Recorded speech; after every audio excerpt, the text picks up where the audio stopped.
যে এই আইএসএফ আর বিজেপি এক শক্তি, কিছু আলাদা না। হুমায়ুন কবিরের বাবরি মসজিদকে সামনে রেখে মুসলিমদেরকে যে ভুল বুঝিয়ে ভুল পথে চালিত করছিল, ওর ভিডিওটা এক্সপোজ হওয়াতে বাংলার মানুষ দেখেছে যে হুমায়ুন বিজেপির বিটি। এই আইএসএফ দলটাও সেম অ্যাজ হুমায়ুন কবিরের দল, যে বিজেপির ইশারাতে আইএসএফ চলছে, বিজেপির ফান্ডে আইএসএফ চলছে। তারা মানুষকে ভাওতা দিয়ে কোরআন হাদিসের ভুল ব্যাখ্যা করে আজকে মানুষকে বিভ্রান্ত। যেখানে আপনার ত্রিমুখী লড়াই আপনার নিজের লোকের সাথে, যারা আপনার সহকর্মী ছিল এক সময়, তারাই আছে আপনাদের বিরুদ্ধে। ওগুলো আমি জায়গায় ভিজিট করেছি, পার ডে 6টা 8টা 10টা 12টা বুথ ভিজিট করছি। আমি কারোর কাছে ভোট চাইনি, আমি কারোর কাছে বলিনি যে আমায় ভোটটা দেবেন। আমি মানুষের কাছে গিয়ে বলছি আপনার দোয়া আশীর্বাদ করেন।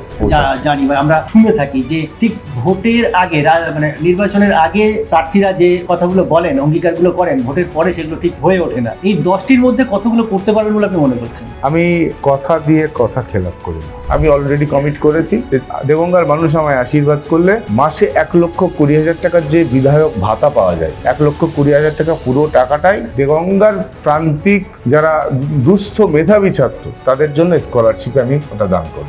দেগঙ্গার মানুষ আশীর্বাদ করলে প্রতিটা অঞ্চলের জন্য, 11টা অঞ্চল আছে, 11টা অঞ্চলের জন্যই ফ্রিতে 1 কোলে অ্যাম্বুলেন্সের পরিষেবা দেওয়া। জিআইয়ের পর্দায় আপনাদেরকে স্বাগত। ভোটের চালচিত্র নিয়ে আপনাদের জন্য আমরা আজ পৌঁছে গেছি দেগঙ্গা বিধানসভা। 120 দেগঙ্গা বিধানসভা কেন্দ্রের তৃণমূল কংগ্রেসের প্রার্থী আনিসুর রহমান বিদেশ। আমরা তার সঙ্গে কথা বলবো। প্রথমেই আপনাকে স্বাগত জানাচ্ছি। আপনাদেরকে অনেক শুভেচ্ছা, আপনাদের চ্যানেলকে, আপনাদের ব্রডকাস্টকে অনেক অনেক শুভেচ্ছা। আচ্ছা, আমরা জানি যে এই আনিসুর রহমান বিদেশ মানে একটা মানে কি বলবো, একটু অন্য রকমের ইমেজ তার, যেখানে আমরা দেখেছি বেশ বেড়াচাপা যুবরাজ, বেশ সুন্দর চেহারা, কিন্তু আজকে দেখছি একটা বিধ্বস্ত। মানে এর কারণটা কি? মানে ভোটের প্রচার চাপ ডেলি একেবারে আর্লি মর্নিং থেকে রাত্রে 1টা 2টো পর্যন্ত চলছে। টানা রোদ্রে প্রচণ্ড গরমও পড়ছে। 8 থেকে 10 কিলোমিটার করে পথ হাঁটছি, মা বোনেদের সঙ্গে দেখা করছি। স্বাভাবিকভাবেই একটু তো রওনা করবে, সেটাই হয়েছে আর কি। চলো ঠিক আছে, রূপ কোনো মূল্য রাখে না, গুণ মূল্য রাখে। আমি গুণে বিশ্বাসী। আমরা জানি যে পশ্চিমবঙ্গের একটি প্রথম শ্রেণীর মিশন আপনি পরিচালনা করেন, তারপরে আপনি যে সাংগঠনিক পদে আছেন দলের, তার একটা কাজ থাকে। তারপর পঞ্চায়েত সমিতির সহসভাপতি হিসেবে প্রায় পঞ্চায়েত সমিতির আপনি চালান। এত কিছুর পরে আবার এই যে বিধায়ক পদপ্রার্থী, এটা একটু বেশি চাপ হয়ে গেল না? দেখুন, মমতা বন্দ্যোপাধ্যায় একটা ভদ্রমহিলা, সারা শরীরের অসংখ্য হাড় ভাঙা, মাথা চৌচির, 70 বছর বয়সে যদি পুরো পশ্চিমবঙ্গ সামলাতে পারে, আমরা তো যুবক, আমরা কেন এইটুকু চাপ নিতে পারবো না? নিশ্চিতভাবে পারবো। আর অ্যাডমিনিস্ট্রেশনটা কিভাবে চালাতে হয় একেবারে খুব ছোট বয়স থেকে আব্বার হাত ধরে শিখেছি। মিশন, কলেজ, সোশ্যাল ওয়ার্ক, মানুষের জন্য কাজ করা খুব কাছ থেকে, আব্বার কাছ থেকে শেখা। সুতরাং এটা তো একটা সিস্টেমেটিক ওয়েতে চলছে। বাকি রাজনীতিতে 10 বছর টানা 1 দশক মানুষের সঙ্গে, মানুষকে নিয়ে নিরবিচ্ছিন্নভাবে কাজ করে যাচ্ছি। আলাদা করে এক্সট্রা বার্ডেন, এক্সট্রা প্রিপারেশন বা এক্সট্রা হেডেক কিছু নেই। যা চলছিল তাই চলছে, একটু এক্সট্রা সময়টা যাচ্ছে আর কি। সামাজিক সাংস্কৃতিক নানান কাজের সঙ্গে আপনি বলছেন 10 বছর বয়স থেকে যুক্ত, যেমন দেগঙ্গা বইমেলা মানেই আমরা জানি আপনি। তো এই যে কাজগুলো আপনি করে থাকেন, এগুলো কি আপনাকে এক্সট্রা কিছু মাইলেজ দেয় এই ভোটের রাজনীতিতে? আমি ভাবি না, মানে ফ্র্যাঙ্কলি স্পিকিং, আমি কোনোদিন ভাবি না যে আমি আজকে এইটা করলে কালকে এর থেকে আমি বেনিফিট তুলব। আমি করতে ভালোবাসি। আমি সত্যি কথা বলতে, আমি দেগঙ্গাকে নিয়ে অনেক স্বপ্ন দেখি। মাঝে মধ্যে মনে হয় যে কেন দেগঙ্গা বিধাননগর হবে না, কেন দেগঙ্গা মধ্যমগ্রাম হবে না, কেন দেগঙ্গাকে আমরা আরও সুন্দর করে কৃষ্টি, কালচার, সংস্কৃতি মোড়কে উঠতে পারবো না। তো এইগুলো থেকে যতটুকু আমার সামর্থ্য, ক্ষমতা, আমাদের ইন্টার টিম নিয়ে সেই কাজটুকু করার চেষ্টা করি। তার মধ্যে অন্যতম দেগঙ্গা উৎসব বইমেলা, টানা 11 বছর বন্ধ ছিল। 11 বছর পরে গিয়ে তারপরে আমরা বইমেলাকে আবার নতুন করে শুরু করেছি এবং আলহামদুলিল্লাহ দেগঙ্গার মানুষ সহ পার্শ্ববর্তী বিধানসভার মানুষ অপেক্ষায় থাকে কবে উৎসব আসবে দেগঙ্গার, কবে বইমেলা হবে। শুধু দেগঙ্গা উৎসব বইমেলা নয়, আমি নিজে খেলাপ্রেমী মানুষ, ছোটোবেলা থেকে খেলাধুলা করেছি, খেলাকে প্রমোট করার চেষ্টা করি। ক্রিকেট, ফুটবল, আমার ইচ্ছা যে একটা অফিসিয়াল একটা কোচিং সেন্টার হোক সরকারিভাবে বা কোনো একজন কারোর পৌরোহিত্যে, যেখানে আর্থিকভাবে অসচ্ছল যারা, তাদের পয়সার প্রতিবন্ধকতা হবে না প্র্যাকটিসের জন্য। খেলাধুলা অর্থের অভাব যেন তার খেলাধুলা থেকে নিজেকে চ্যুত না করতে পারে। একটা ভালো স্টেডিয়াম করা, একটা রবীন্দ্র নজরুল মুক্ত মঞ্চ, অডিটোরিয়াম, ভীষণ বড় স্বপ্ন আমার। ওখানে কালচারালি প্রোগ্রামস হবে, বিভিন্ন কনভেনশন হবে, এডুকেশন সামিট হবে। এই পরিকল্পনাগুলো তো রয়েছে, এগুলো নিয়ে ভাবি আর সেগুলো ছোটো ছোটো করে পদক্ষেপ নিয়ে কাজ করার চেষ্টা করছি। দেগঙ্গার মানুষের দোয়া আশীর্বাদ থাকলে আরও বৃহত্তর স্তরে এই কাজ করার সুযোগ হবে। কিন্তু আপনি সারাক্ষণ মানে প্রাণোচ্ছল, হাসি খুশি, খুব তেজস্বী একজন মানুষ, কিন্তু এখন দেখছি যেন একটু খুব চিন্তিত টাইপের। মানে এটা কি আপনার শারীরিক ক্লান্তি নাকি মানসিক কোনো চাপ? না, কোনো চিন্তার কিছু নেই। শরীরটা লাস্ট 3-4 দিন খারাপ আছে। সকাল থেকে বলছি যে কন্টিনিউয়াসলি যে পরিশ্রম হচ্ছে এবং এটা করছে এই জন্য মা বোনেরা চাইছে যে বিদেশে একবার আসুক, কিন্তু আপনি আমাদের সঙ্গে দেখা করে যাক। এটা চাওয়াতে আমায় যেতে হচ্ছে, যাচ্ছি। এইতে একটা ক্লান্তি একটু তো রয়েছে আর শরীরটাও খারাপ আছে, বেশ খারাপ হয়েছিল, এখন তো ফার বেটার আছি। কিন্তু আপনি ভোটের প্রচার বাদেও এই এখন দেখলাম যে আপনি নানান মানুষের অভিযোগ অনুযোগ, তাদের সমস্যাগুলোও শুনছেন, মানে এই সময়ও আপনি এই কাজগুলো করছেন। না, এ তো করতে হবে। মানুষ যখন বিশ্বাস করে আপনাকে, যখন এই সময় তো আপনার ভোটের প্রচারে থাকার কথা। প্রচার তো থাকবে, প্রচারের জায়গায় থাকবে, কিন্তু মানুষ যখন আপনার উপর বিশ্বাস করে, রিলাই করে, আপনার রেসপন্সিবিলিটি আছে সেই মানুষটার সমস্যা শুনে তার সমাধান করা। দেগঙ্গাতে হাজার হাজার বিভিন্ন রাজনৈতিক দলের লিডার আছে, সেই হাজার হাজার লিডারের থেকে সবার কাছ থেকে ছেড়ে যখন আমার কাছে কোনো মানুষ এসে পৌঁছাচ্ছে, এটা আমার সৌভাগ্য যে সেই মানুষটা আমার প্রতি ফেথ রেখেছে, আমার প্রতি ভরসা রেখেছে। আমি যদি এখন ভোটের প্রচার দেখিয়ে তাকে এখন বলি যে ভাই তুই এখন যা, কি দাদা তুমি এখন যাও, কি দিদি এখন না পরে, এ ভাববে যে স্বার্থন্বেষী ছেলে আছে। এটা করা যাবে না।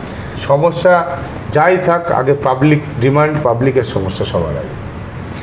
আপনি বলছেন যে সকাল থেকে গভীর রাত পর্যন্ত আপনি ভোটের জন্য বা নির্বাচনের জন্য আপনি কাজ করে যাচ্ছেন। তো আমরা যদি মনে করি যে এই ভোট প্রচারের কাজ 100% যদি আমরা ধরি, 100 ধরি, তো আর মাত্র কয়েকদিন, আমাদের হাতে গোনা কয়েকটা দিন বাকি আছে ভোটের জন্য। তো এই যে আপনার যে প্রস্তুতি, কত পার্সেন্ট আপনি করতে পেরেছেন? দেগঙ্গা বিধানসভা 262টা বুথ, 2,40,700 ভোটারের এই বিধানসভা, তো স্বাভাবিকভাবেই সবার কাছে পৌঁছানো অসম্ভব। চেষ্টা করছি আমি যতগুলো বেশি বেশি করে ভোট করতে পারি, তবে সবটা হয়ে উঠবে না এটা নিজেও জানি। তার মধ্যে থেকে চেষ্টা করছি, আর যেটা পারছি না, আপনাদের মতো এই সোশ্যাল মিডিয়া আছে, তারা এখান থেকে আমার শুভেচ্ছা, আমার কৃতজ্ঞতা নিচ্ছে, আর ওখান থেকেই ওই ভিডিও দেখার মাধ্যমে তারা আমার আশীর্বাদ বর্ষণ করছে। আর কি কি ট্যাকটিক্স আপনি ইউজ করছেন আপনার ভোট প্রচারের জন্য? কোনো স্পেশাল কিচ্ছু নেই, আলাদা করে বিরাট কিছু রণকৌশল নেই। সিম্পলি মানুষের সঙ্গে গিয়ে আপনি আমার ভিডিওগুলো দেখবেন, যতগুলো আমি জায়গায় ভিজিট করেছি, পার ডে 6টা 8টা 10টা 12টা বুথ ভিজিট করছি। আমি কারোর কাছে ভোট চাইনি, আমি কারোর কাছে বলিনি যে আমায় ভোটটা দেবেন। আমি মানুষের কাছে গিয়ে বলছি আপনার দোয়া আশীর্বাদটা রাখবেন। তাতে উৎসাহ উদ্দীপনা কেমন পাচ্ছেন? প্রচুর প্রচুর। আমার হিসাবে কয়েক কুইন্টাল ফুল বর্ষণ হয়েছে এই কদিনের মধ্যে। এটা বিরাট বড় প্রাপ্তি, আমার বিরাট বড় প্রাপ্তি। আমার ম্যানিফেস্টো এসছে। দেগঙ্গা বিধানসভা সম্ভবত প্রথম কোনো বিধানসভা যেখানে নিজস্ব ম্যানিফেস্টো 294টার মধ্যে এসছে, এবং পার্টি ইতিমধ্যেই তার কনসার্ন দিয়েছে বলে আমি বার করতে পেরেছি। পার্টির তরফ থেকে। আপনারা এখানেও দেখছেন যে এই ম্যানিফেস্টোটা যেটা আছে, এই ম্যানিফেস্টো যেটা, এটাই হচ্ছে আমার 10টি অঙ্গীকার। এই 10টি অঙ্গীকার আমি বাস্তবে রূপদান করব, বাস্তবে বাস্তবায়িত করব, এটাই আমার শপথ। সেই ম্যানিফেস্টো মানুষের কাছে নিয়ে যতটা নিজে পারছি পৌঁছাচ্ছি, বাকিরা দলের যারা আছে সৈনিক কিন্তু আমরা পৌঁছাচ্ছে। জানি বা আমরা শুনে থাকি যে ঠিক ভোটের আগে মানে নির্বাচনের আগে প্রার্থীরা যে কথাগুলো বলেন, অঙ্গীকারগুলো করেন, ভোটের পরে সেগুলো ঠিক হয়ে ওঠে না। এই 10টির মধ্যে কতগুলো করতে পারবেন বলে আপনি মনে করছেন? আমি কথা দিয়ে কথা খেলাপ করি না। যেখানে সরকারিভাবে যেটা হয় না, ব্যক্তিগত স্তরে করি আমি। কেননা আমি মনে করি আমার মুখ থেকে একটা কথা বলা মানে ওটা আমার শপথ। আর যদি আমি আমার শপথ ভঙ্গ করে দিই তাহলে মানুষের কাছে গ্রহণযোগ্যতা হারিয়ে ফেলব। এখানে যে কটি পয়েন্ট আছে সব কটি পয়েন্ট আগামী 5 বছরের মধ্যে দেগঙ্গার মানুষের দোয়া আশীর্বাদ নিয়ে বিধানসভায় পৌঁছালে 10টি অঙ্গীকারই বাস্তবে রূপদান পাবে। এবং এখানে আপনি দেখবেন 2-3টে শপথ এমন আছে, অঙ্গীকার আছে, যেটা পরিষ্কার লেখা আছে ব্যক্তিগত তহবিল। আমি আপনাকে একটা দেখাই। পয়েন্ট নাম্বার 6-এ আছে যে দেগঙ্গা বিধানসভার সকল দুস্থ ও মেধাবী ছাত্রদের জন্য মেরিট স্কলারশিপ প্রদান, তাদের উচ্চশিক্ষার পথ প্রশস্ত করা এবং অসহায় বিকলাঙ্গ দুস্থ মানুষদের জীবনযাত্রার মানোন্নয়নের মাধ্যমে সহায়তা প্রদান করা। এই যে কাজটা, অর্থাৎ দুস্থ মেধাবী ছাত্রদের জন্য সেটা কি MLA স্কলারশিপ, এর ফান্ড কোথায়? এটা তো সরকারি ফান্ড নেই।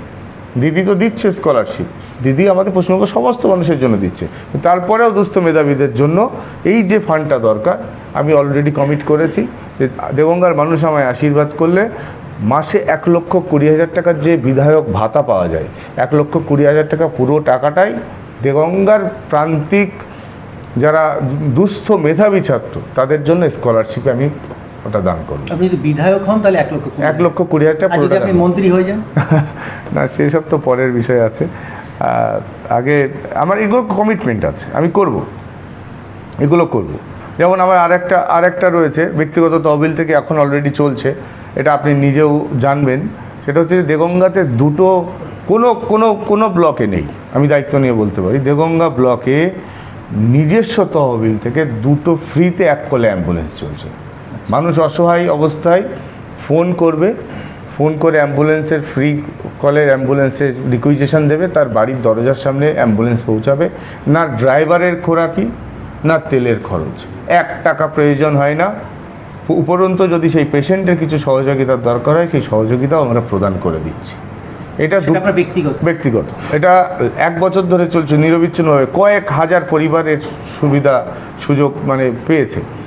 এটা আমার পরিকল্পনা রয়েছে আগামীতে দেগঙ্গার মানুষ আশীর্বাদ করলে প্রতিটা অঞ্চলের জন্য, 11টা অঞ্চল আছে, 11টা অঞ্চলের জন্যই ফ্রিতে 1 কলে অ্যাম্বুলেন্সের পরিষেবা দেওয়া। তো আপনি যে এর আগে ভোটে লড়ছেন এবং সেখানে পঞ্চায়েত সমিতির সহসভাপতি হচ্ছেন, কিন্তু এইবারে সব থেকে বড় একটা পদের জন্য আপনি লড়ছেন, বিধায়ক পদের জন্য। লড়াইটা কতটা কঠিন বলে মনে হচ্ছে? চেনা মাঠ দেগঙ্গা আমার, এমনটা নয় যে আমি কোনো flying candidate, celebrity candidate. Last 1 দশক ধরে মানুষকে নিয়ে চলছি, প্রতিটা অলিগলি আমায় চেনা, প্রতিটা মানুষ আমার চেনা। স্বাভাবিকভাবে কাজটা খুব কঠিন জায়গা নেই। নিশ্চিতভাবে মানুষও জানে যে ব্যক্তি বিদেশের থেকেও বড় কথা, যে দলটা আছে, এই যে জোড়া ফুলের প্রতীকের যে দল, মমতা বন্দ্যোপাধ্যায়কে 4র্থবারের জন্য মুখ্যমন্ত্রী করতে হবে।